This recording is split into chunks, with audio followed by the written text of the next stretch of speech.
3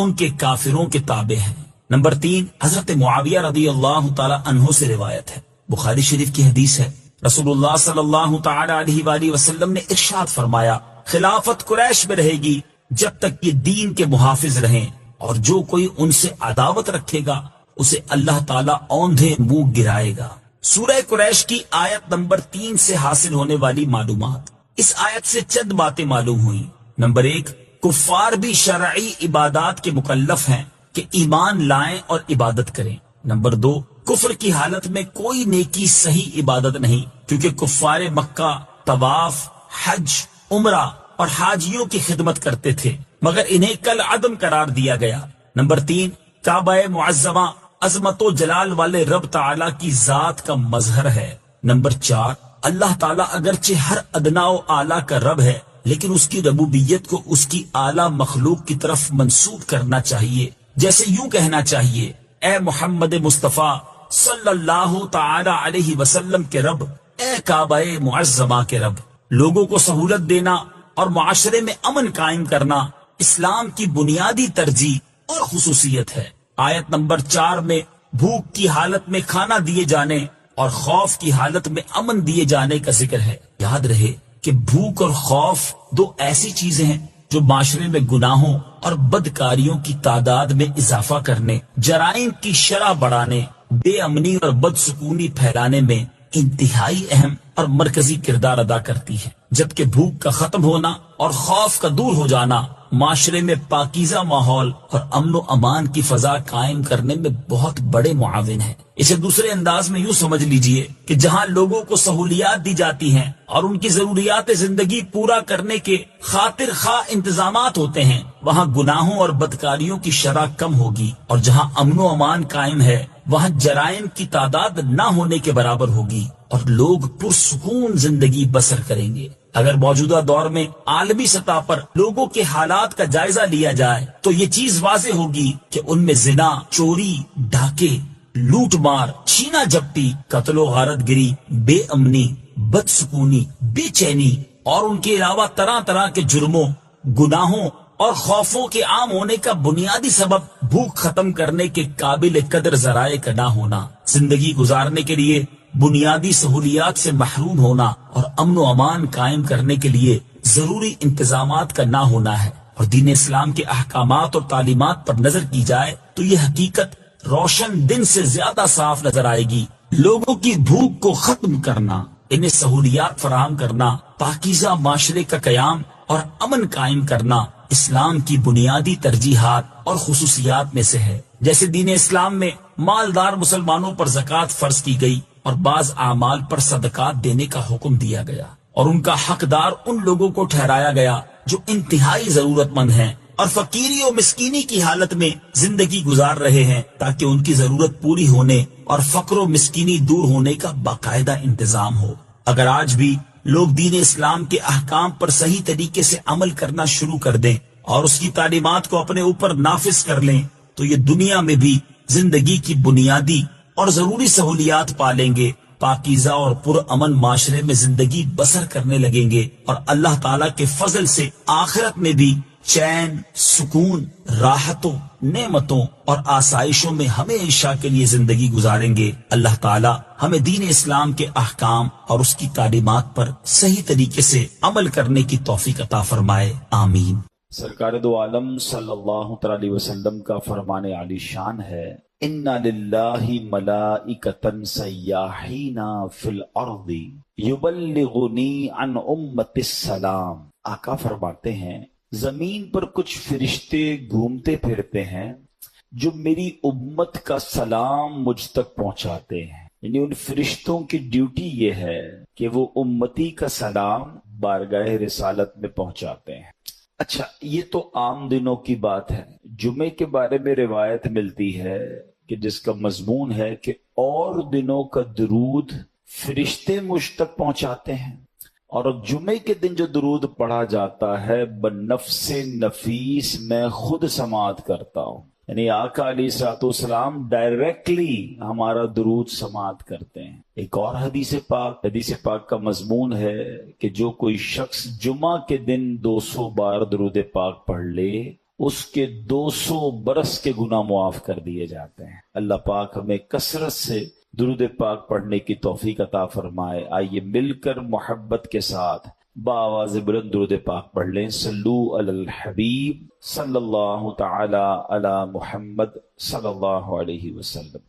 قرآن مجید فرقان حمید کی پیاری باتیں، قرآن کے پیارے احکام، قرآن جو کہ ہم سب کے لیے راہ ہدایت ہے۔ ہم کوشش کرتے ہیں کہ قرآن کریم کے حوالے سے ہی کچھ بات کیا کریں، کچھ آیتوں کو سمجھا کریں اور اللہ کے پیغام کو سمجھا کریں۔ قرآن مجید ایک ایسی کتاب ہے جو ہمارے لیے راہ نجات بھی ہے، راہ ہدایت بھی ہے، گائیڈ لائن بھی ہے، اور وہ باتیں جو ہم اپنی عقل سے، اپنے یوں سمجھیے کہ جو اسباب ہیں اس سے جہاں تک رسائی نہیں ہوتی، قرآن اس سے آگے کی رہنمائی عطا فرماتا ہے۔ اب بعض اوقات قرآن کی کچھ باتیں ہیں جو اگر لوگ عقل سے چیک کرتے ہیں تو کنفیوز ہو جاتے ہیں، لیکن دیکھیں ہماری عقل محدود ہے۔ اب مثال کے طور پہ کوئی پہلی دوسری کلاس کا طالب علم ہو، اس کو آپ ڈاکٹروں کی کتاب پکڑا دیں، MBBS کی بک پکڑا دیں تو اس کو تو سمجھ نہیں آئے گی، ٹھیک ہے نا، کیونکہ اس کی عقل اس کتاب کے متعلق نہیں ہے۔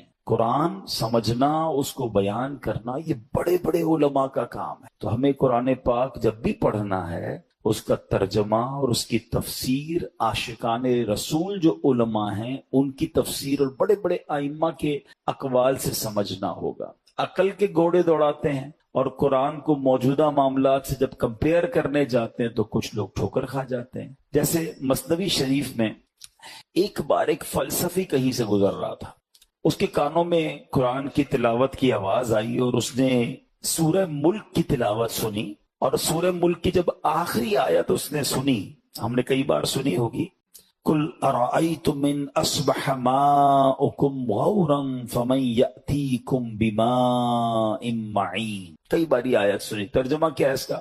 آسان ترجمہ قرآن کنز العرفان، تم فرماؤ بھلا دیکھو تو اگر صبح کو تمہارا پانی زمین میں دھس جائے تو وہ کون ہے جو تمہیں نگاہوں کے سامنے بہتا ہوا پانی لا دے۔ یہ آیت کریمہ سن کر وہ فلسفی تکبر اور غرور میں کہنے لگا اس میں کیا بڑی بات ہے، اگر اللہ پانی کو دھسا دے گا تو ہمارے پاس تو بڑی بڑی ڈرل مشینیں ہیں، بڑے بڑے آلات ہیں، ہم پانی کو نکال لیں گے، ہیں یہ تو جناب ہمارے اختیار میں ہے۔ اللہ فرماتا کون ہے جو نکالے، ہم نکالیں گے۔ اب اس نے قرآن کو اپنی عقل سے سمجھنے کی کوشش کی۔ اچھا اب کیا ہوا، رات کو وہ فلسفی سویا تو اس کے خواب میں اس نے دیکھا کہ ایک بڑا طاقتور شخص آیا، اس نے اس فلسفی کے منہ پر ایک زوردار چانٹا مارا۔ جب چانٹا مارا تو اس کی دونوں آنکھیں باہر آ گئیں، اور ہماری آنکھوں میں نور کا ایک ایک قطرہ ہوتا ہے، دونوں آنکھوں میں ایک ایک قطرہ ہوتا ہے جس سے ہم دیکھتے ہیں، پانی، آنکھوں کا پانی جس کو اب کہا جاتا ہے، تو قطرے زمین پر گر کر خشک ہو گئے۔ خواب میں یہ سب کچھ ہوا ہے۔ خواب میں آنے والے شخص نے کہا کہ اے بدنصیب، اگر تو واقعی کدال اور پھاوڑے اور سائنسی آلات سے زمین میں گیا ہوا پانی نکال سکتا ہے تو اپنی ان دونوں آنکھوں سے نکلے ہوئے جو قطرے اس کو پانی کو نکال کے دکھا۔ صبح ہوئی تو اس کی آنکھیں پھوٹی ہوئی تھی، آنکھوں میں بہت درد تھا، نظر کچھ نہیں آ رہا تھا، اور اس کا وہ جو سارا نشہ تھا، سارا غرور تھا، وہ بھی اتر چکا تھا۔ کہ ہر چیز اپنے دماغ سے فیصلہ نہیں کی جاتی، اللہ کے احکام ہیں تو ہمارا کام اس پر عمل کرنا ہے، اس پر یقین کرنا ہے، اسے فالو کرنا ہے۔ قرآن میں ایسے ایسے خزانے ہیں، تو قرآن تو وہ عظیم کتاب ہے کہ جس کی ہمیں جو ہے برکتیں حاصل کرنی چاہیے۔ معاذ اللہ اس کو ڈیبیٹ میں، یعنی اس کو اگینسٹ میں اس کے بات کرنے سے پہلے 1000 بار سوچنا چاہیے۔ ہم مسلمان ہیں، ہمارا کام ایمان لانا ہے۔ شاعر کہتے ہیں نا، کسی کو تاج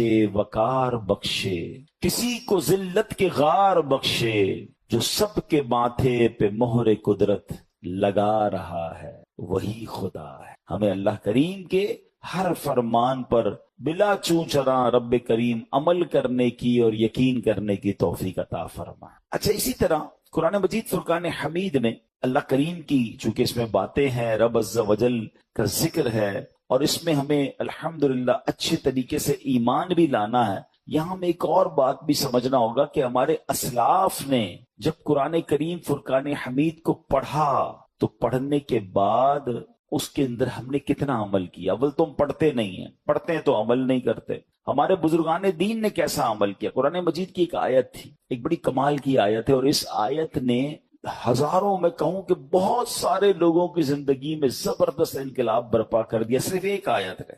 آیت کیا ہے؟ أَلَمْ يَأْنِ لِلَّذِينَ آمَنُوا أَن تَخْشَعَ قُلُوبُهُمْ لِذِكْرِ اللَّهِ. 27واں پارہ ہے، سورہ حدید ہے، آیت نمبر 16 ہے. اس ایک آیت میں اتنا گہرا میسج ہے. اس کی میننگ کیا ہے؟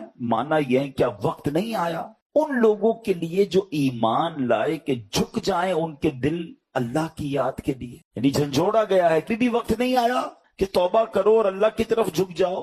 اب دیکھیں جس کے دل پہ اثر ہونا ہوتا ہے کیسا ہوتا ہے. جو پاکیزہ دل، اللہ پاک جن کے دلوں پر قرآن کا اثر ڈالتا ہے کیسا ہوتا ہے کہ حضرت فضیل بن عیاض رحمت اللہ تعالی علیہ، یہ بہت بڑے اللہ کے ولی گزرے ہیں، مگر شاید بہت کم لوگوں کو پتا ہوگا کہ توبہ سے پہلے یہ بہت بڑے ڈاکو تھے، اور اتنے خطرناک ڈاکو تھے کہ محلے والے، علاقے والے، شہر والے ان سے ڈرا کرتے تھے. آپ نے قرآن مجید کی ایک آیت پر عمل کیا. ہوا کیا کہ ایک بار آپ قافلے کے ساتھ کہیں جا رہے تھے، قافلے میں ایک شخص جو تھا تلاوت قرآن کر رہا تھا، اور اس نے یہ آیت پڑھ دی.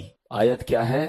أَلَمْ يَأْنِ لِلَّذِينَ آمَنُوا أَن تَخْشَعَ قُلُوبُهُمْ لِذِكْرِ اللَّهِ. کیا وقت نہیں آیا ان لوگوں کے لیے جو ایمان لائے کہ جھک جائیں ان کے دل اللہ کی یاد کے لیے؟ اب جب یہ آیت آپ نے سنی نا، حضرت فضیل بن عیاض کے دل پر ایسا اثر ہوا، اتنا روئے، اتنا روئے، اور کہتے ہیں یا اللہ وہ وقت آ گیا ہے کہ ہم تیری راہ میں چل پڑے. آپ رحمت اللہ تعالی زاروں کے تار رونے لگے، اس کے تقاضے پورے کیے، لوگوں کا لوٹا ہوا مال واپس کیا، اور اپنے سارے جو ڈاکوؤں کا گروپ تھا کہہ دیا کہ میں نے توبہ کر لی ہے، اب میں اللہ کی نافرمانی نہیں کروں گا. ڈاکوؤں کے قافلے والوں نے کہا کہ سردار، اب ڈکیتی میں بھی ہمارے سردار تھے، اب توبہ کر لی تو اس میں بھی آپ ہمارے سردار ہیں. پورے قافلے نے توبہ کی، اللہ کی یاد میں لگ گئے، علم دین سیکھا، عبادت و ریاضت میں مصروف ہوئے. اللہ اکبر. پھر اللہ نے آپ کو ولایت کا ایسا مقام عطا کیا کہ ایک مرتبہ مینا میں ایک پہاڑ پر موجود تھے. آپ نے فرمایا اگر کوئی ولی اللہ اس پہاڑ کو حکم دے کہ ایک پہاڑ لمبا ہو جا تو فوراً لمبا ہو جائے گا.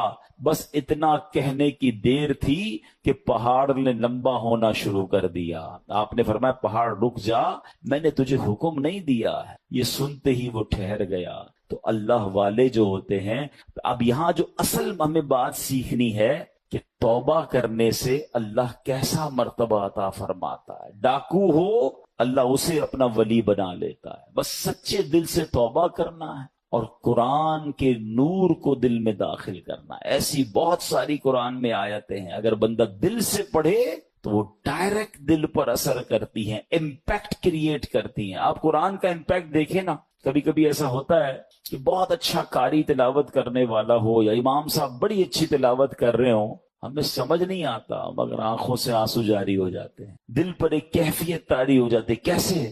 بات تو سمجھ نہیں آ رہی ہے. یہ وہ قرآن کا نور ہے، یہ وہ قرآن کی برکت ہے جو آپ اپنے دل میں محسوس کرتے ہیں. اللہ کرے کہ میں اور آپ سمجھ کر قرآن پڑھنے والے بنیں اور قرآن کی برکتیں حاصل کریں. صحابہ کرام کس طرح عمل کرتے تھے؟ قرآن کی آیت پڑھتے تھے اور نیکی پر عمل کر لیتے تھے. بخاری شریف کی ایک حدیث ہے، حضرت ابو طلحہ انصاری رضی اللہ تعالیٰ عنہ بڑے مالدار صحابی تھے. انہیں اپنے مال میں بے روحا، یہ بڑا پیارا ایک وہ آپ کا کنواں تھا، باغ بھی تھا، وہ باغ بڑا پسند تھا آپ کو. تو بے روحا نامی باغ انہیں بڑا پسند تھا. تو قرآن کی آیت نازل ہوئی، لن تنالوا البر حتى تنفقوا مما تحبون. یہ چوتھے پارے کی پہلی آیت ہے. اب دیکھیں اس ایک آیت میں میسج کتنا ہے. 6600 سے زیادہ آیتوں میں کیا کیا خزانے ہوں گے. میں نے آپ کو ابھی ایک آیت سنائی جس نے حضرت فضیل بن عیاض کو بدل دیا. ابھی ایک آیت سنائیے، چوتھے پارے کی پہلی آیت. ترجمہ کیا ہے اس کا؟ تم ہرگز بھلائی کو نہیں پا سکو گے جب تک راہ خدا میں اپنی پیاری چیز خرچ نہ کرو. کیا شاندار میسج ہے. اگر بھلائی چاہیے تو اللہ کی راہ میں بیسٹ خرچ کرنا ہے، گھٹیا نہیں. اچھا انہوں نے پڑھی یہ آیت، ابھی نازل ہوئی، ابھی پڑھی، فوراً نبی پاک کی بارگاہ میں حاضر ہوئے، کہتے حضور بے روحا جو ہے نا باغ مجھے بڑا پسند ہے، اللہ نے فرمایا ہے بھلائی جب ملے گی جب بہترین چیز خرچ کرو گے. حضور میں اپنا یہ پورا باغ ہی راہ خدا میں خرچ کرتا ہوں, صدقہ کرتا ہوں. ادھر آیت پڑھی ادھر عمل شروع. ہم نہ جانے کتنے بیان سنتے ہیں, کتنی آیتیں پڑھتے ہیں, کتنا قرآن پڑھتے ہیں, عمل کدھر ہے؟ تو یہ وہ لوگ تھے جو قرآن پڑھتے تھے اور فوراً اس پر عمل کرنا شروع کرتے تھے. اور پھر اللہ نے ان کو کیسا مرتبہ عطا فرمایا.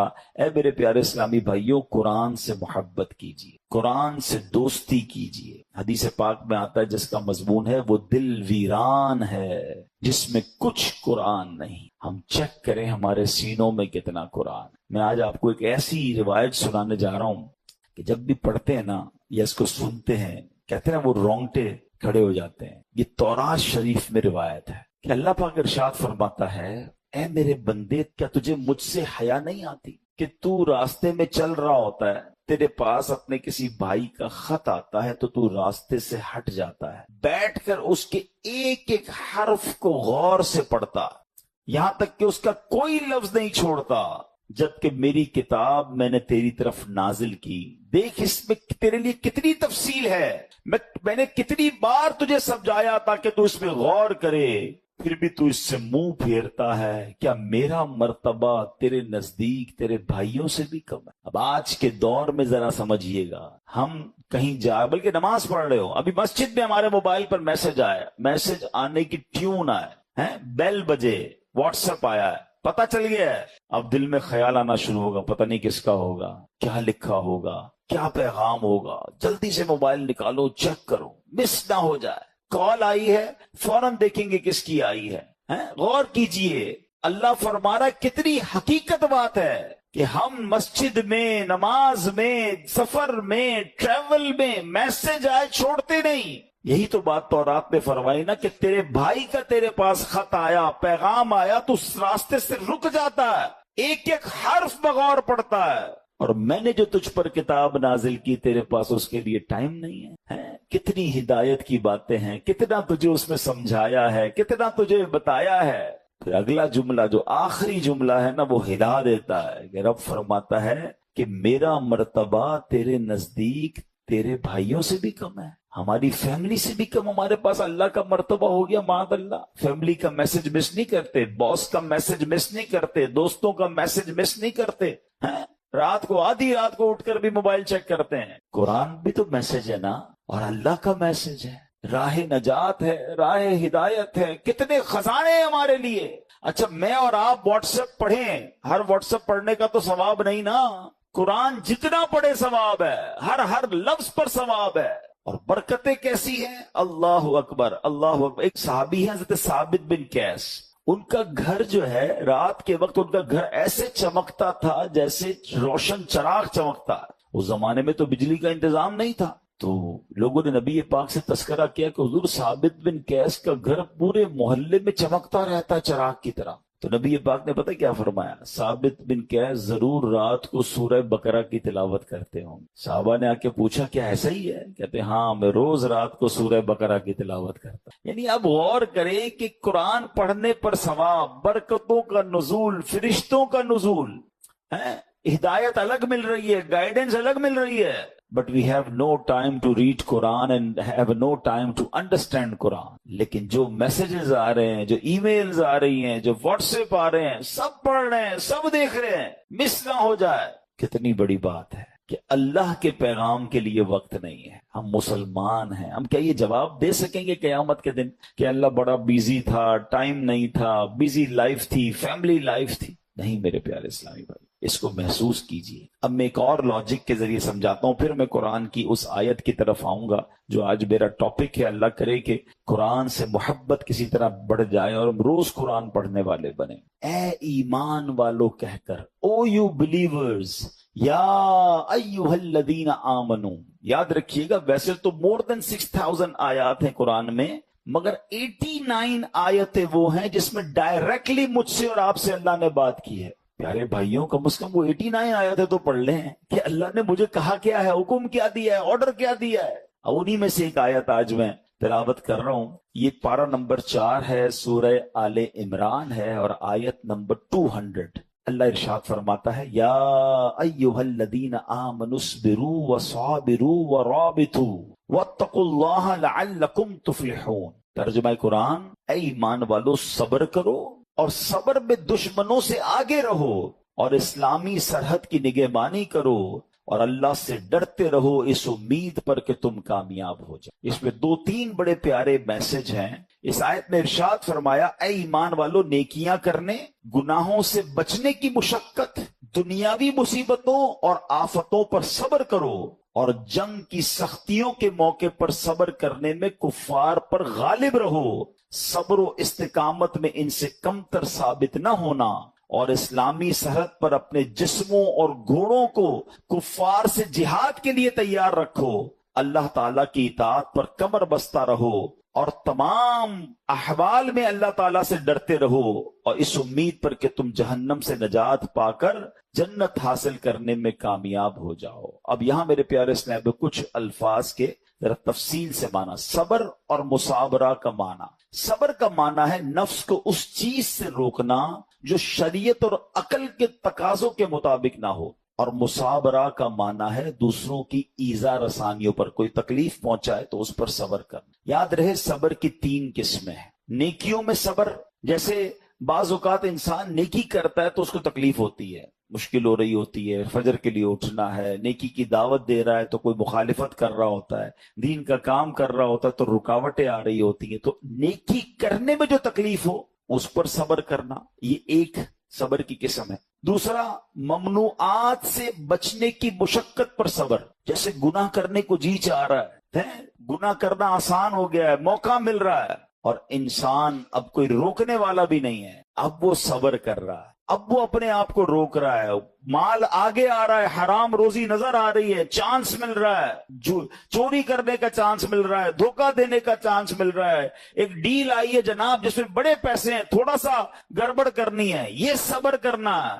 یہ صبر اللہ کو بڑا پسند ہے، ہاں اس پر صبر کرنا یہ بھی صبر کی قسم ہے۔ اور آپ نے قرآن کی وہ آیت یاد رکھنی ہے کہ ان اللہ مع الصابرین، اللہ صبر کرنے والوں کے ساتھ۔ ہم لوگ بعض اوقات سمجھتے کہ جو مار پڑتی ہے، جھگڑا ہوتا ہے، بیماری ہو جاتی ہے، اسی پر صبر، یقیناً یہ بھی صبر کی ایک قسم ہے۔ تیسری قسم ہی یہی ہے کہ دنیا کی مصیبتوں اور آفتوں پر صبر کرنا، لیکن جو پہلی 2 قسمیں ہیں نا یہ بھی صبر ہی ہے اور بڑا کمال کا صبر ہے کہ نیکی کرنے میں مشکل ہو رہی ہے، بندہ صبر کر رہا ہے مگر نیکی کیے جا رہا ہے۔ بعض اوقات روزہ رکھتے ہیں تکلیف ہوتی ہے، مشقت والا کام بھی ہے، پھر بھی روزہ رکھ رہے رمضان کا، صبر کر رہے ہیں نا، یہ بھی صبر کرنے والا ہے۔ گناہ کا موقع مل رہا ہے، گناہ نہیں کر رہا، رک رہا ہے، یہ بھی صبر کرنے والا ہے۔ تکلیف آ گئی، آفت آ گئی، مصیبت آ گئی، اللہ کی رضا پر راضی ہے، صبر کر رہا ہے، یہ بھی صبر کرنے والا ہے۔ اچھا، اب اس پہ ورابطو، قرآن میں ایک اور لفظ ذکر ہوا اس آیت میں، اس لفظ کے مفہوم پر مفسرین نے کافی تفصیلی کلام کیا، جس کا خلاصہ یہ ہے کہ لفظ ورابطو کے 2 معنی ہو سکتے ہیں۔ سرحد پر اپنے جسموں اور گھوڑوں کو کفار سے جہاد کے لیے تیار رکھو، نمبر 2 اللہ تعالیٰ کی اطاعت پر کمر بستہ رہو۔ تو جو لوگ سرحدوں کی، اسلامی سرحدوں کی حفاظت کرتے ہیں، اپنی جان جوکھوں میں ڈالتے ہیں، شہید ہو جاتے ہیں، اپنا سب کچھ لٹا دیتے ہیں، ان کے بڑے مرتبے قرآن میں بیان ہوئے اور اس کی تو بڑی فضیلتیں ہیں۔ سبحان اللہ، یاد رکھیے کہ اسلامی ملک کی بقا، مسلمانوں کی حفاظت، دین کی سربلندی، اسلام کی قوت کا اظہار، لوگوں کے حقوق کا تحفظ، پیغام الہی کے لیے تبلیغ، کفر کی راہ میں رکاوٹ اور اس کی روک تھام میں اسلامی ملک کی سرحدوں کی حفاظت کا بہت عمل دخل ہے۔ حضرت سہل بن سعد ساعدی رضی اللہ تعالیٰ عنہ فرماتے ہیں کہ سرکار دو عالم علیہ الصلوۃ والسلام نے ارشاد فرمایا، راہ خدا میں ایک دن سرحد کی نگہبانی کرنا دنیا و ما فیہا سے بہتر ہے۔ یعنی دنیا اور اس کے اندر جو کچھ ہے وہ سب سے بہتر یہ ہے کہ اللہ کی راہ میں اسلامی سرحدوں کی حفاظت کی جائے۔ تو اخلاص کے ساتھ جو یہ کام کرتے ہیں وہ ان کے بڑے مرتبے ہوتے ہیں۔ حضرت سلمان رضی اللہ تعالیٰ سے روایت ہے، نبی پاک علیہ الصلوۃ والسلام نے ارشاد فرمایا، ایک دن اور ایک رات سرحد کی حفاظت کرنا 1 مہینے کے روزوں اور قیام سے بہتر ہے۔ حفاظت کرنے والا اگر مر گیا تو اس کے اس عمل کا اجر جاری رہے گا اور وہ فتنہ قبر سے محفوظ رہے گا۔ تو یہ نصیب والوں کا حصہ ہوتا ہے، ٹھیک ہے۔ اب ہم نے دو باتیں اس آیت سے سیکھی کہ ایک صبر کرنا ہے، مصیبت آئے تو صبر کرنا ہے، نیکیاں مشکل لگ رہی ہیں پھر بھی نیکیاں کرنی ہے، فرض پورا کرنا ہے، صبر کرنا ہے، اور اسی طرح گناہ کرنے کا موقع مل رہا ہے، چانس مل رہا ہے، بڑھ کر گناہ آ رہا ہے، اپنے آپ کو روکنا ہے، صبر کرنا ہے، یہ سب صبر میں شامل ہے۔ اور پھر ہم نے اسلامی سرحدوں کی حفاظت کے بارے میں سنا۔ اسی طرح میرے پیارے اسلامی بھائیوں، نبی پاک نے ایک بار صحابہ کرام سے فرمایا، تمہیں ایسی چیز نہ بتا دوں جس کے سبب اللہ تعالیٰ خطائیں مٹا دے اور درجات بلند کرے؟ عرض کی حضور ضرور بتائیے۔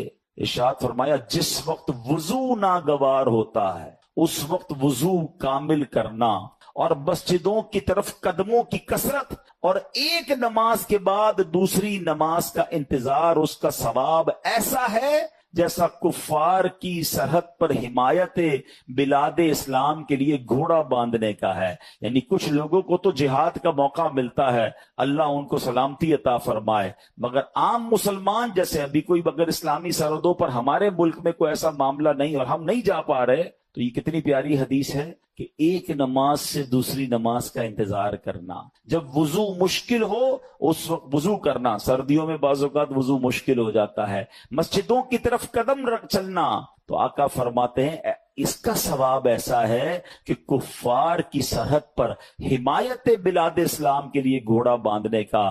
تو اے میرے پیارے اسلامی بھائیوں، قرآن پاک کی آیتوں میں ہم سب کے لیے بہت سارے میسج ہیں۔ آج بڑا مسئلہ یہ ہے کہ ہمارے اندر سے صبر ختم ہوتا جا رہا ہے، آج بے صبری کا دور ہے، چھوٹی سی مشکل آ جائے، چھوٹی سی پریشانی آ جائے، ہم شکوہ کرتے ہیں، ہم شکایت کرتے ہیں۔ یاد رکھیے، سب کو بتا کر صبر نہیں ہوتا ہے۔ بعض اوقات ہمارے ساتھ کوئی پرابلم ہو، پورے محلے کو بتایا، ارے بھائی بڑا مسئلہ ہے، کاروبار ڈاؤن ہو گیا ہے، طبیعت بالکل ٹھیک نہیں ہے، فلاں نقصان ہو گیا ہے، سب کو بتا کر آخر میں کہتے ہیں جناب میں تو صبر ہی کر رہا ہوں۔ یہ صبر نہیں ہے۔ صبر پتہ ہے کس کو کہتے ہیں؟ میں جانوں میرا رب جانے۔ ہاں، کسی کو پتہ نہ چلے۔ ہم ایک جملہ بڑا شوق سے کہہ رہے ہوتے ہیں، کافی لوگوں کے منہ پر یہ جملہ ایک محاورے کے طور پر آ گیا ہے کہ اللہ پاک آپ کو صبر جمیل عطا فرمائے، صبر جمیل پر اجر عظیم عطا فرمائے۔ ان کو کبھی روک کے پوچھے حضرت صبر جمیل کہتے کس کو ہیں؟ تو ہمیں شاید یہ نہیں پتا ہے، ہم شاید کسی جمیل بھائی کا صبر سمجھ رہے ہیں۔ یہ جمیل بھائی کا صبر نہیں ہے۔ صبر جمیل کی ڈیفینیشن لکھی ہے کتابوں میں۔ صبر جمیل یہ ہے کہ دو بندے ہوں، ایک پریشان ہے اور ایک بالکل خوشحال ہے، آپ کو دونوں کو دیکھ کر پتہ نہ چلے کہ پریشان کون ہے، میرا چہرہ بھی نہ بتائے۔ اچھا ہم زبان سے نہیں بتاتے، چہرے سے پتہ چل جاتا ہے، بھائی خیر تو ہے، آج آپ کی طبیعت، آپ کا منہ اترا ہوا ہے تو ہاں بس یار وہ فلاں مسئلہ ہو گیا فلاں، نہیں، کسی کو پتہ ہی نہ چلے۔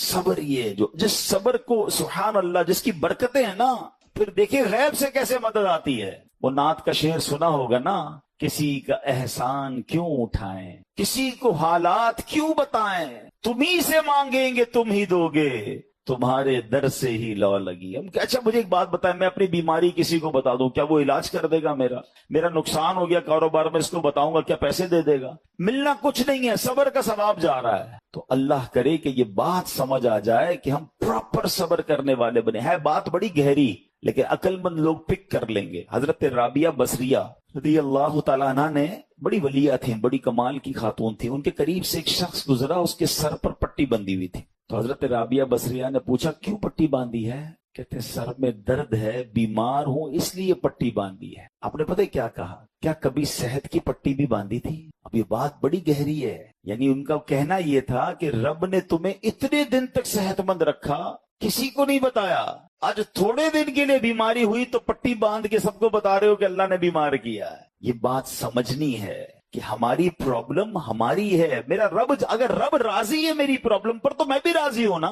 کیونکہ آپ حدیثیں تو پڑھیں کہ نبی پاک علیہ الصلوۃ والسلام کی حدیث پاک ہے جس کا مضمون ہے کہ اللہ پاک جس بندے سے محبت کا ارادہ فرماتا ہے اس پر آزمائشوں کی بارش بھیج دیتا ہے۔ اب بڑی اہم بات ہے کہ محبت بھی ہو رہی ہے اور آزمائشیں بھی آ رہی ہیں۔ حدیث کا اگلا حصہ اس کو کلیریفائی کرتا ہے کہ حدیث پاک کا مضمون ہے کہ رب کی رضا یہ ہے کہ میرے بندے سے دنیا میں جو خطائیں ہو گئی ہیں میں آزمائشیں بھیجوں، یہ صبر کرے، اس کے گناہ معاف ہو جائیں، اب میرے پاس آئے تو گناہوں سے پاک ہو کر آئے، میں اسے اپنی جنت میں داخل کر۔ تو آزمائشیں تو میرے گناہ معاف کروانے آئی تھیں، اور ہم ہیں کہ ان آزمائشوں پر واویلا مچا رہے ہیں، لوگوں کو بتا رہے ہیں، شکوے کر رہے ہیں، بعض اوقات تو زبان سے جملے ایسے کہہ دیتے ہیں جو اللہ کی بارگاہ میں ناراضی کا سبب بنتے ہیں۔ نہیں میرے پیارے اسلامی بھائی، ہمیں یہ غور کرنا چاہیے کہ جس رب نے ساری زندگی چھاؤں میں رکھا ہے، اگر کچھ دن دھوپ کے آئے ہیں تو صبر سے گزارنا، یہ امتحان ہے۔ قرآن میں رب نے فرمایا نا، وہی بات والی بات ہے، قرآن پڑھیں نا،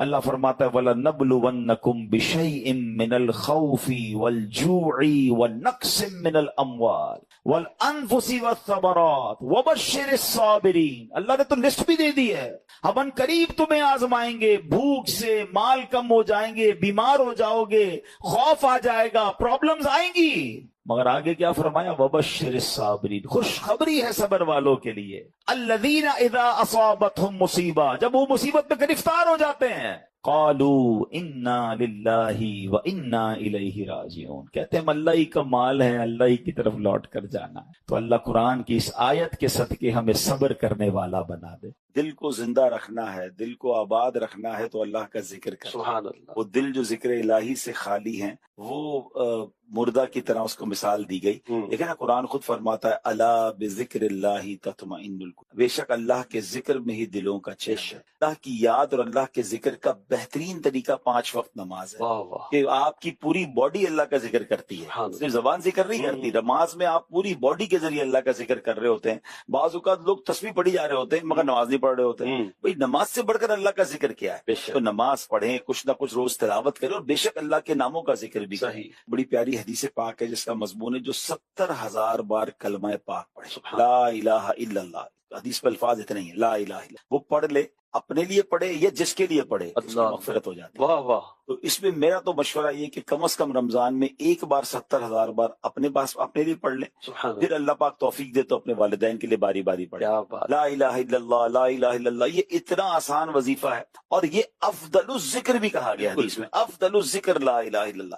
اچھا پھر سبحان اللہ، علماء فرماتے ہیں جس کی زبان کلمہ پاک کی عادی ہوگی، مرتے وقت اس کی زبان پر کلمہ جاری، اللہ اکبر، تو ایک تو 70,000 بار پڑھنے سے انشاءاللہ زبان کی عادت ہو جائے گی۔ اور میں نے دیکھا ہے کہ جو ایک بار 70,000 پڑھتا ہے نا، پھر اس کی عادت بن جاتی ہے، پھر وہ بعد بھی پڑھتا رہتا ہے۔ تو انشاءاللہ باری باری میں نے تو نیت کی ہے الحمدللہ کہ اپنے لیے، پھر اپنی والدہ والد جو دنیا سے چلے گئے، تو باری باری بندہ کرتا رہے۔ اچھا پڑھنے والے کو ثواب تو ملنا ہی ہے، یہاں پہ اپنے لیے والدہ کے لیے پڑھا تو آپ کو بھی اجر مل رہا ہے، تو کیا ہی اچھا ہو کہ 70,000 بار کلمہ پاک کا یہ ٹارگٹ ہم لے لیں۔ ہاں یہ ضرور ہے کہ 25-50 بار جب آپ نے لا الہ الا اللہ پڑھ لیا تو ایک بار پورا کلمہ بھی لا الہ الا اللہ محمد رسول اللہ صلی اللہ تعالیٰ علیہ وسلم، تاکہ پیارے آقا کا ذکر بھی ہو جائے۔ لیکن چونکہ ہمیں یہ سمجھے کہ شارٹ اینڈ سویٹ وظیفہ دیا گیا ہے اور 70,000 ٹائم اس کا عمل پورا کرنا ہے، اس کی برکت ہے۔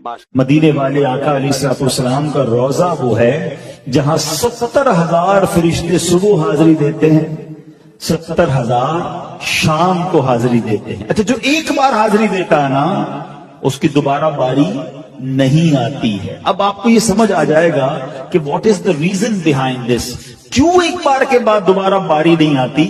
صرف 12 گھنٹے کی کم و بیش حاضری، صبح آنے والے شام نہیں آئیں گے، شام آنے والے پھر کبھی نہیں آئیں گے۔ وجہ کیا ہے؟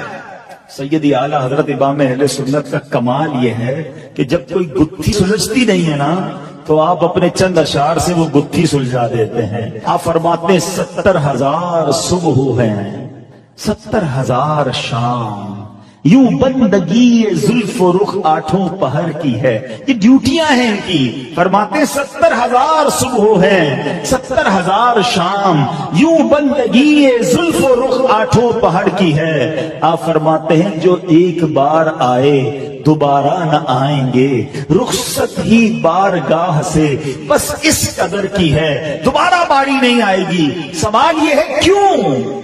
فرماتے ہیں یہ بدلیاں نہ ہوں تو کروڑوں کی آس جائے۔ کہتے ہیں اگر یہ باریاں نہ لگائی جاتی نا تو کروڑوں بچ جاتے، وہ بھی تو آقا کے غلام ہیں، ارے آقا کا دربار تو سب کے لیے ہے نا۔ فرماتے یہ بدلیاں نہ ہو تو کروڑوں کی آس جائے، اور یہ بارگاہ مرحمت عام تر کی ہے، آقا کی بارگاہ تو سب کے لیے ہے نا۔ تو یہاں سے بات بھی سمجھ آ گئی کہ یہ شان ہے میرے آقا کی، جن کے دربار پر فرشتوں کی حاضریاں لگتی ہیں۔ آج بڑے بڑے ادارے ہوتے ہیں جہاں صبح گارڈ جاتے ہیں، شام کو گارڈ تبدیل ہو جاتے ہیں، گارڈ آف آنر دیا جاتا ہے۔ اللہ اکبر، اللہ نے اپنے حبیب کے دربار کی شان شان کیسی بڑائی ہے کہ 70,000 فرشتے صبح حاضر ہوتے ہیں اور 70,000 شام حاضر ہوتے ہیں. ایک اور جگہ سیدی اعلیٰ حضرت کیا کمال کی بات لکھتے ہیں، فرماتے ہیں ہر چراغ مزار پر قدسی، ہر چراغ مزار پر قدسی، کیسے پروانہ وار پھرتے ہیں، اس گلی کا گدا ہوں میں جس میں مانگتے تاجدار پھرتے ہیں. اچھا صرف دربار مصطفیٰ پر نہیں، مدینے کی گلیوں پر فرشتوں کے پہرے ہیں، مدینے کے دروازے پر فرشتوں کے پہرے ہیں. فرمایا مدینے میں دجال داخل نہیں ہو سکے گا. اللہ سے دعا کرتے ہیں جلدی جلدی مدینے کی بادب حاضری عطا فرمائے تاکہ ان فرشتوں کے جھرمٹ میں ہمیں بھی جانا نصیب ہو جائے. شاعر کہتے ہیں نا، جیسے جی چاہے جہاں میں گھوم پھر، یہ مدینہ ہے یہاں آہستہ چل، بارگاہ ناز میں آہستہ بول. یہ وہ جگہ نہیں جہاں چیخ چیخ کے بات کرنی ہے، بارگاہ ناز میں آہستہ بول، قدسیوں کے درمیان آہستہ چل. تم فرشتوں کے درمیان ہوتے ہو. اندازہ ہے مدینہ کیا ہے؟ اور صرف مدینہ نہیں، سبحان اللہ، مکے کی بھی کیا شان ہے. اللہ مجھے اور آپ کو کعبے کی حاضری بھی عطا فرمائے. بالکل جو حجر اسود ہے اور رکن یمانی ہے، اس کے درمیان کی جو دیوار ہے نا، اس کو کہتے ہیں مستجاب. ٹھیک ہے، اس دیوار کو اعلیٰ حضرت نے فرمایا کہ یہاں ہر وقت 70,000 فرشتے دعاؤں کی آمین کے لیے موجود ہوتے ہیں. درود پاک پڑھنے کے بے شمار فضائل و برکات ہیں. میرے آقا مدینے والے مصطفیٰ صلی اللہ تعالی علیہ وسلم کا فرمان، جس نے مجھ پر صبح و شام 10 بار درود پاک پڑھا، اسے قیامت کے دن میری شفاعت ملے گی. محبت کے ساتھ بآواز بلند درود پاک پڑھ لیں. صلو علی الحبیب صلی اللہ تعالی علی محمد صلی اللہ علیہ وسلم. اللہ کریم قرآن مجید میں ارشاد فرماتا ہے، اعوذ باللہ من الشیطان الرجیم، بسم اللہ الرحمن الرحیم. ما یود الذین کفروا من اہل الکتاب ولا المشرکین ان ینزل علیکم من خیر من ربکم واللہ یختص برحمتہ من یشاء واللہ ذو الفضل العظیم. آسان ترجمہ قرآن کنز العرفان. اے ایمان والو، اے مسلمانوں، نہ تو اہل کتاب کے کافر چاہتے ہیں اور نہ ہی مشرک کہ تمہارے اوپر تمہارے رب کی طرف سے کوئی بھلائی اتاری جائے. حالانکہ اللہ جسے چاہتا ہے اپنی رحمت کے ساتھ خاص فرما لیتا ہے، اور اللہ بڑے فضل والا ہے. یہ ہو گیا اس آیت کا ترجمہ. اللہ کریم نے قرآن پاک میں اس بات کا جواب دیا ہے کہ کیا ریزن تھا کہ وہ معاذ اللہ نبی پاک علیہ السلام کی بارگاہ میں گستاخی کے جملے کہا کرتے تھے. اس کی وجہ کیا بتائی؟ ما یود الذین کفروا من اہل الکتاب ولا المشرکین. اے مسلمانوں، نہ تو اہل کتاب چاہتے ہیں اور نہ ہی مشرک. کیا نہیں چاہتے؟ آگے بتایا قرآن نے، ان ینزل علیکم من خیر من ربکم، کہ تمہارے اوپر تمہارے رب کی طرف سے کوئی بھلائی اتاری جائے. کتنا حسد ہے انہیں، ان کو کتنا پرابلم ہے، ان مشرکین کو، ان یہودیوں کو، اس زمانے کے لوگوں کو، اور آج بھی ہے، کہ مسلمانوں پر بھلائی نہ اتر جائے، مسلمانوں سے ان کا رب راضی نہ ہو جائے، ان پہ برکتوں کا نزول نہ ہو جائے. اب طریقہ کیا انہوں نے اپنایا کہ وہ خود بھی گستاخی والے الفاظ استعمال کرتے تھے اور چاہتے تھے مسلمان بھی معاذ اللہ ان گستاخانہ جملوں کو دہرانا شروع کر دیں. مگر یہ بدبخت جانتے نہیں، اللہ نے سبحان اللہ مسلمانوں کو انعام کیا دیا، واللہ یختص برحمتہ من یشاء واللہ ذو الفضل العظیم. حالانکہ اللہ جسے چاہتا ہے اپنی رحمت کے ساتھ خاص فرما لیتا ہے. جنہیں بچانا ہوتا ہے، جنہیں نوازنا ہوتا ہے، جنہیں عروج عطا کرنا ہوتا ہے، یہ اللہ کی شان ہے کہ اللہ انہیں اپنی رحمت کے ساتھ خاص فرما لیتا ہے، اور اللہ بڑے فضل والا ہے. اے میرے پیارے اسلامی بھائیوں، کیوں کہ ہمیں نسبت ہے جناب رسول اللہ علیہ الصلوۃ والسلام سے. اس نسبت کی برکت سے، اس غلامی کی برکت سے اللہ مسلمانوں پر رحمتوں کی بارش نازل فرماتا ہے. کیا خوبصورت شاعر نے بات کہی نا، ہر کرم کی وجہ یہ فضل عظیم. صدقہ ہے سب نعمتیں اس فضل کا، بے سبب اس کی عطائیں بے شمار، بے غرض اس کے کرم بے انتہا، اپنے بندوں کو خدائے پاک نے اس کے صدقے میں دیا جو کچھ دیا۔ یعنی نبی پاک کی غلامی ملی، سرکار علیہ الصلوۃ والسلام کا دامن ملا، تو اللہ قرآن میں فرما رہا ہے کہ اللہ کچھ لوگوں کو اپنی رحمت کے ساتھ خاص کر لیتا ہے، اللہ بڑے فضل والا ہے۔ اب یاد رکھیے، غیر مسلم کو یہ بات بہت اچھی طرح معلوم ہے جو ہمیں معلوم نہیں ہے۔ کہتے ہیں نا، دشمن کو بعض اوقات ہمارا وہ پرابلم پتا ہوتا ہے جو ہم ریئلائز ہی نہیں کر رہے ہوتے۔ انہیں یہ پتا ہے کہ اگر اس قوم کو برباد کرنا، یہ ابھی سے نہیں، صدیوں سے پتا ہے ان کو، کہ اگر مسلمانوں کو تباہ و برباد کرنا ہے، مسلمانوں کو اپنے رب سے دور کرنا ہے، مسلمانوں کے ایمان کو کمزور کرنا ہے، تو ایک ہی طریقہ ہے کہ ان کے دل سے محبت رسول نکال دو، ان کے دل سے نبی پاک سے محبت نکال دو، کیونکہ یہ اپنے نبی سے جب تک محبت کریں گے، یہ کتنے گناہگار کیوں نہ ہو جائے، اگر کبھی ایسا موقع آئے گا تو یہ اپنی جان دینے سے بھی دریغ نہیں کریں گے، اپنے آقا پر اپنا سب کچھ قربان کر دیں گے۔ اور آج بھی کتنا ہی گناہگار کیوں نہ ہو مسلمان، ایک وقت کا نمازی نہ ہو، بے شک برے کاموں میں پڑا ہوا ہو، لیکن نبی پاک پر بات آ جائے تو وہ آج بھی گناہگار اپنا سب کچھ قربان کرنے کے لیے تیار ہو جاتا۔ اور یہی بات ان بدبختوں کو پتا ہے کہ اگر ان کا ایمان کمزور کرنا ہے تو there is only one way۔ اور یہ بات شاعر مشرق ڈاکٹر اقبال نے بہت پہلے کہہ دی تھی کہ وہ فاقہ کش کے موت سے ڈرتا نہیں ذرا، وہ فاقہ کش کہ موت سے ڈرتا نہیں ذرا، روح محمد اس کے بدن سے نکال دو۔ کیونکہ مسلمان غریب ہو، فقیر ہو، پریشان ہو، لیکن جب نبی پاک کی بات آ جائے تو نہ وہ غربت سے ڈرتا ہے، نہ فاقے سے ڈرتا ہے، وہ اپنے نبی کے نام پر اپنا سب کچھ قربان کر دیتا ہے۔ ہاں، ایک شاعر نے لکھا نا، بتا دو گستاخان نبی کو غیرت مسلم زندہ ہے، ان پر مر مٹنے کا جذبہ کل بھی تھا اور آج بھی۔ اب کتنی گناہگار کیوں نہ ہو، اب کتنی خطا کار کیوں نہ ہو، مگر آج بھی نبی پاک پر اپنا سب کچھ قربان ہے۔ لیکن دیکھو، اس کو کم مت ہونے دینا، یہ پلان ہے، یہ سازشیں ہیں کہ کسی طرح ان کو ان کے نبی سے دور کر دو، اور اس کے لیے پلاننگ ہو رہی ہے، ہمیں سمجھ نہیں آ رہی۔ میں آگے بیان کروں گا کہ باقاعدہ اب دیکھیں نا، قرآن میں رب نے فرمایا یہ چاہتے ہیں مسلمانوں پر فضل نہ ہو، اس لیے گستاخانہ جملے کہتے ہیں، اور آج بھی کبھی خاکے بناتے ہیں، ہمیں ٹیسٹ کیا جاتا ہے، کبھی معاذ اللہ نبی پاک کی شان میں گستاخی کی جاتی ہے، اور آپ کچھ لوگ ہیں جو کہتے ہیں یار اب ٹھیک ہے، یہ تو ان کا عمل ہے تو ہمارا کیا مسئلہ ہے، ان کے دل پہ کچھ فرق ہی نہیں پڑتا۔ تو پھر اپنے ایمان کو چیک کروائیے، کیوں کہ محمد کی محبت دین حق کی شرط اول ہے۔ ہاں، محمد کی محبت دین حق کی شرط اول ہے، اسی میں ہو اگر خامی تو سب کچھ نامکمل ہے۔ ہر جمعے کو ہم خطبہ سنتے ہیں، اور آپ کو سب نے، میں جو جملہ کہنے جا رہا ہوں آپ کو سب کو یاد آ جائے گا، اور وہ جملہ کیا میں کہتا ہوں، یہ جہاں بھی آپ جمعہ پڑھتے ہوں گے، الا لا ایمان لمن لا محبت لا۔ یاد آ رہا ہے کچھ؟ 3 بار عموماً امام صاحب کہتے ہیں، الا لا ایمان لمن لا محبت لا، الا لا ایمان لمن لا محبت لا۔ کیا معنی ہے اس کے؟ What is the meaning? معنی یہ ہے، سن لو اس کا ایمان نہیں جس کے دل میں نبی سے محبت نہیں۔ یہ ایکچولی ایمان کی جان ہے محبت رسول۔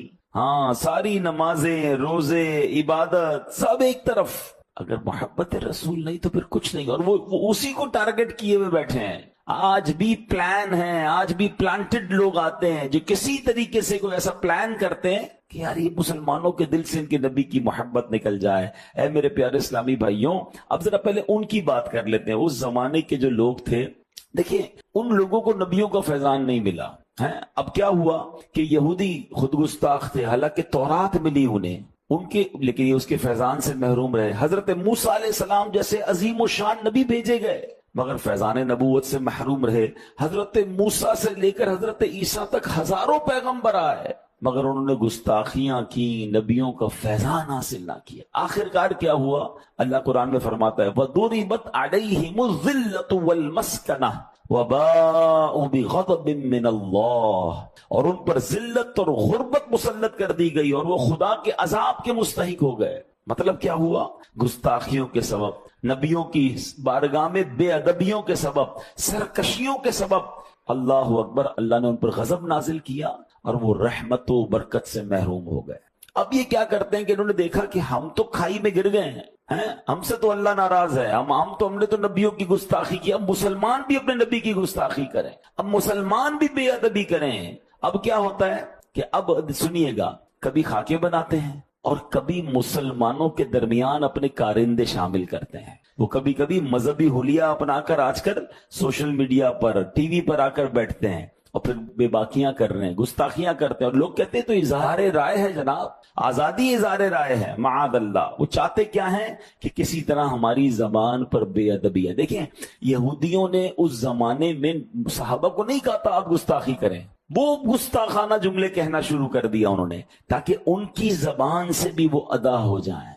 آج بھی یہی ہو رہا ہے، ہمیں کوئی کہتا نہیں آپ یہ کہو، مگر وہ ٹی وی پہ آ کے صحابہ کے خلاف بات کرے گا، کوئی نبیوں کے بارے میں بات کر دیں گے، کوئی معاذ اللہ پیارے آقا کی اہل بیت کے بارے میں بے ادبی والی بات، تاکہ مسلمان بھی بے ادبی کے جملے سیکھ جائیں، مسلمان بھی گستاخیاں کرنے معاذ اللہ لگ جائیں، تاکہ ان کا ایمان کمزور ہو جائے، تاکہ ان سے محبت رسول چھین لی جائے۔ یہ وہ پلان ہے کہ کسی طرح ان کے دل سے محبت رسول کو نکالا جائے۔ مجھے ایک بات بتائیں، ایک بڑی دیوار ہو، آپ اس کو دھکا دیں، وہ نہیں گر رہی، اب کیا کریں گے؟ یار اس کے نیچے سے مٹی نکالو، اس کی مٹی نکال دو گے نا، یہ کمزور ہو جائے گی۔ تو ہمارے ایمان کی دیوار ہے، اور اب اس کے نیچے سے ڈائریکٹ کوئی نہیں کہتا معاذ اللہ نبی پاک کے بارے میں، وہ صحابہ کے بارے میں بات کریں گے، وہ اولیاء کے بارے میں بات کریں گے، وہ اہل بیت کے بارے میں بات کریں گے۔ آپ کو کہیں گے دیندار لوگوں سے علماء کے پاس جانے کی کیا ضرورت ہے؟ تاکہ پہلے آہستہ آہستہ مٹی نکلتی جائے، پہلے علماء سے دور کرو، پھر اولیاء سے دور کرو، پھر صحابہ سے کرو، پھر اہل بیت سے کرو، اور آخری وقت اتنی دیوار کمزور ہو جائے کہ پھر دین سے ہی دور کر دو۔ یہ سمجھیے بات۔ مجھے بتائیں، ماشاءاللہ آپ جو آتے ہیں کچھ سیکھ کے جاتے ہیں نا، اگر آپ یہ آنا ہی چھوڑ دیں عالم دین کے پاس یا مبلغین کے پاس، جمعے کا خطبہ سننا ہی چھوڑ دیں، تو جو جمعے کے دن یہ جہاں جہاں آپ سیکھتے ہیں، یہ کس سے ملا؟ مجھے اور آپ کو آج تک جو دین ملا ہے، میں نے اور آپ نے آج تک جو سنتیں سیکھی ہیں، جو علم دین سیکھا ہے، وہ کس سے سیکھا؟ وہ علماء سے سیکھا، ان کی کتابوں سے سیکھا۔ ہم تو صحابہ سے ڈائریکٹ نہیں ملے نا، ہم تو نبی پاک سے ڈائریکٹ نہیں ملے۔ علماء وارث الانبیاء ہیں، اسی لیے وارث الانبیاء کہا جاتا ہے کہ وہ تبلیغ کا کام جو نبی پاک اور صحابہ نے کیا اب وہ کر رہے ہیں۔ لیکن پلان دیکھیں، کہتے ہیں علماء کی ضرورت ہی نہیں ہے، اولیاء نے تو کیا ہی کچھ نہیں ہے، صحابہ تو معاذ اللہ کوئی ضرورت نہیں ہے۔ یعنی کس طریقے سے دین سے دور کرنا ہے۔ اگر یہ بھولے بھالے مسلمان یہ نہیں سمجھیں گے تو یہ اس زمانے سے سازش ہو رہی ہے۔ قرآن سنایا میں نے آپ کو کہ یہودی صحابہ کے سامنے وہ گستاخانہ جملے کہتے تھے، اور وہ تو قرآن میں رب نے فرما دیا نا کہ ایسا جملہ نہ کسی نے کہنا ہے نہ اس میں دوبارہ ریپیٹ کرنا ہے۔ لیکن یہ میسج ہے ہم سب کے لیے۔ اسی طرح میرے پیارے اسلامی بھائیوں، اب حضرت ابو ہریرہ رضی اللہ تعالیٰ کا واقعہ سنیے۔ سب سے زیادہ حدیثیں انہوں نے روایت کی ہیں۔ اب ان کی ایسی عشق والی عادت تھی، اور ان کو پتا تھا کہ ایمان مضبوط کیسے کرنا ہے۔ ہوتا کیا تھا کہ جب وہ نبی پاک علیہ الصلوۃ والسلام کے صحابی تھے، جب کسی دیہاتی کو دیکھتے تھے نا جو دور سے آیا ہے، تو اس کو کہتے آپ نے پیارے آقا علیہ السلام کی زیارت کی ہے؟ تو کہتا میں نے زیارت نہیں کی۔ بولے بیٹھو میں آپ کو نبی پاک کا حلیہ بتاتا ہوں، پیارے آقا کی باتیں بتاتا ہوں، نبی پاک کے اوصاف بتاتا ہوں۔ اب سوال ہے کہ یار ایک دیہاتی ہے، دور سے آئے، پہلے نماز سکھائیں، پہلے قرآن سکھائیں، پہلے سنتیں سکھائیں؟ نہیں، وہ جانتے تھے کہ سب سے پہلے سافٹ ویئر کون سا ڈالنا ہے، وہ عشق رسول کا سافٹ ویئر ڈالنا ہے۔ یہ نبی پاک سے محبت کر لے گا نا، پھر نمازی بھی بن جائے گا، پھر قرآن بھی پڑھے گا، پھر یہ سنتوں پر بھی عمل کرے گا، اور جناب نمازیں بھی ہیں، روزے بھی ہیں، سب کچھ ہے۔ اور اگر محبت رسول نہیں ہے تو پھر کچھ بھی نہیں ہے۔ اب یہ کون کر رہا ہے؟ یہ صحابی رسول کر رہے ہیں۔ وہ جانتے تھے کہ نبی پاک سے جب دلی رشتہ مضبوط ہو جائے گا نا تو ایمان پختہ ہو جائے گا۔ ایمان جتنا پختہ ہوگا، نیکیوں میں دل بھی لگتا ہے، آدمی جنت کے راستے پر بھی چل جاتا ہے۔ تو محبت رسول ہمارے اندر بھی ہونی چاہیے، ہمارے بچوں کے اندر بھی ہونی چاہیے۔ ہم اپنے بچوں کو نبی پاک کی باتیں بتائیں، ان کے اوصاف بتائیں، ان کے معجزات بتائیں، ان کی خوبصورتی بتائیں، ان کے کمالات بتائیں۔ ہاں، ان کا دل نبی پاک سے محبت سے بھر دو۔ آپ عاشق رسول بن گئے نا، پھر انشاءاللہ سارے کام آسان ہو جائیں گے۔ تو یہ ہے بیسک چیز جو ہمیں سمجھنی ہے۔ اے میرے پیارے اسلامی بھائیوں، اب عشق رسول بڑھائیں کیسے؟ محبت رسول ہم کیسے اضافہ کریں، اس کا بھی علماء نے طریقہ بتایا، بڑی پیاری بات بتائی کہ سب سے پہلے تو قرآن میں جو رب نے نبی پاک کی شانیں بیان کی ہے نا، قرآن نے جس طرح اپنے حبیب کا ذکر کیا، اللہ نے جس طرح اپنے حبیب کا ذکر کیا، جس طرح نبی پاک کی شان، آپ دیکھیں میں کوشش کر رہے ہیں ہم نبی پاک کے بہت سارے اوصاف قرآن سے سمجھتے ہیں، تو قرآن سے جب آپ نبی پاک کی شان پڑھتے ہیں نا تو عزت، تعظیم، محبت بہت بڑھ جاتی ہے۔ تو ایک طریقہ تو یہ ہے، تو اس کو پڑھیں، اپنے بچوں کو سنائیں، اس کی کتابیں ماشاءاللہ مل جاتی ہیں، اب ہمیں کہیں مکتبۃ المدینہ پر موجود ہوتی ہیں۔ پھر درود پاک کی کثرت درود، یاد رکھیے جس سے محبت ہوتی ہے نا بندہ اس کا ذکر زیادہ کرتا ہے۔ اب میں کہوں جناب نبی پاک سے محبت بہت زیادہ ہے، پورے دن میں نام کتنی بار لیا آپ نے؟ میں آپ کو سچ بتاؤں، کبھی کسی آپ کے ساتھ بھی ہوتا ہوگا، کبھی کسی دوست کے ساتھ بیٹھے نا، تھوڑی دیر میں پتہ چل جاتا ہے اس کو اپنے کس سے زیادہ محبت ہے۔ جس کو اپنے بچے سے محبت ہوگی نا، ہر تھوڑی دیر بعد اپنے بچے کا کسی نہ کسی بہانے سے ذکر کرتا رہے گا۔ کسی دوست سے بہت محبت ہوگی، تھوڑی دیر بعد اس دوست کا بات کرے گا۔ کسی کو اپنے والد سے محبت ہے، اپنی والد کا ذکر کرے گا۔ یعنی بندے کے پاس بیٹھ کر پتہ چل جاتا ہے کہ یہ کس سے پیار کرتا ہے۔ سچ بتاؤ، کیا عاشق رسول کے پاس بیٹھ کر پتہ نہیں چلنا چاہیے نبی پاک سے کتنا پیار کرتا ہے؟ یار یہ جب دیکھو پیارے آقا کی باتیں کرتا ہے، جب دیکھو ان کا نام لیتا ہے، جب دیکھو ان کا ذکر کرتا ہے، ان پر درود پڑتا ہے، یہ ہونا چاہیے۔ ذکر رسول سے زبان تر رکھیے، یہ آپ کے عشق رسول میں اضافے کا باعث بنے گا۔ پھر علماء فرماتے ہیں کہ سیرت رسول پڑھیں۔ بہت بڑا مسئلہ یہ کہ ہم نے نہ جانے کس کس کی جو ہے نا بایوگرافی اور کس کس کی ہسٹری کو پڑھا ہے، نہیں پڑھا تو نبی پاک کی سیرت کو نہیں پڑھا۔ یار جس نبی کا کلمہ پڑھا ہمیں پتہ ہی نہیں ہے کہ ان کی مکی زندگی کیسی تھی، ان کی مدنی زندگی کیسی تھی۔ واللہ آپ توجہ کے ساتھ ایک بار پیارے آقا کی پوری لائف کو پڑھ لیں، سیرت رسول کو پڑھ لیں، آپ دیوانے ہو جائیں گے، آپ کے مزے کو مزہ آ جائے گا۔ میں آپ کو ایک بہت ساری کتابیں، ہزاروں، بلکہ سچی بات یہ صدیاں ہو گئی نبی پاک کی سیرت لکھی جا رہی ہے، مگر بات پوری نہیں ہو رہی ہے۔ ہاں یہ بھی کمال ہے، پیارے آقا کے اوصاف کا ایک کمال یہ ہے کہ ان کی تعریف میں، ان کی شان میں 1400 سال سے لکھا جا رہا ہے، مگر بات پوری نہیں ہو رہی۔ کیوں نہیں ہو رہی؟ شاعر کہتے ہیں نا، زندگیاں ختم ہوئیں اور